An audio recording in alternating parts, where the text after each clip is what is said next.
Hello friends, welcome to অভিকের সাথে। বড্ড গরম 41 ডিগ্রি ক্রস করে গেছে।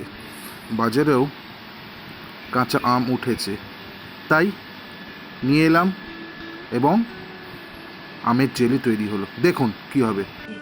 এই আমগুলোকে জলে ভিজিয়ে রেখেছি। এইবারে আমগুলোকে কেটে নেবো আর এখানেও একটু কাটছি।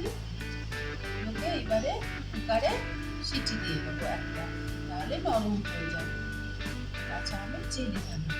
আচ্ছা, সেদ্ধ করে নিয়েছিলাম আমটাকে, আবার ছাঁকনিতে ছেঁকে একদম পেস্ট করে দিয়েছি। এবারে চিনি এখানে রেখেছি, এটা আমটা এবারে জেলি করবো, কাঁচা আমের জেলি।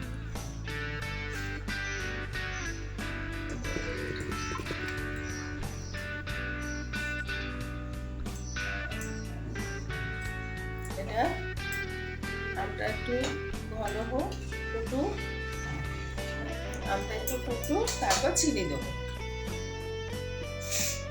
ফুটে গেছে আমটা, এবারে চিনি দিয়ে দেবো।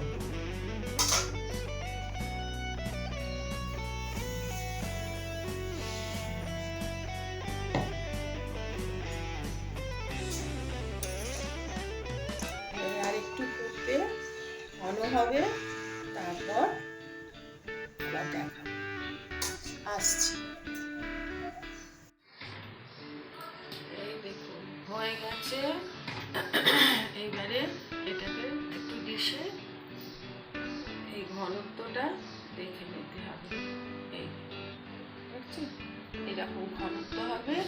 এবারে আমি ম্যাঙ্গো এসেন্স দিয়ে দেবো।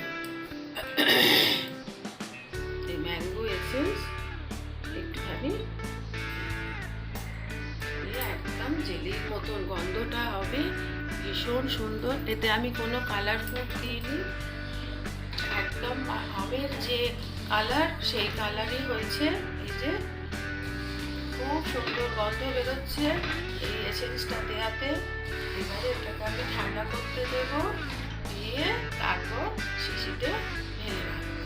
বাচ্চারা খুব ভালোবাসবে, বড়রাও খাবে, পাউরুটি দিয়ে, লুচি দিয়ে।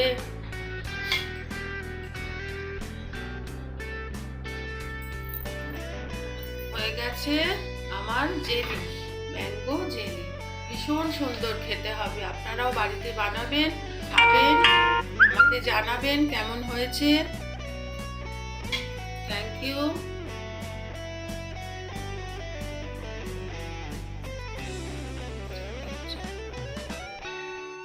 তো কাঁচা আমের জেলি প্রিপারেশনটা কেমন লাগলো?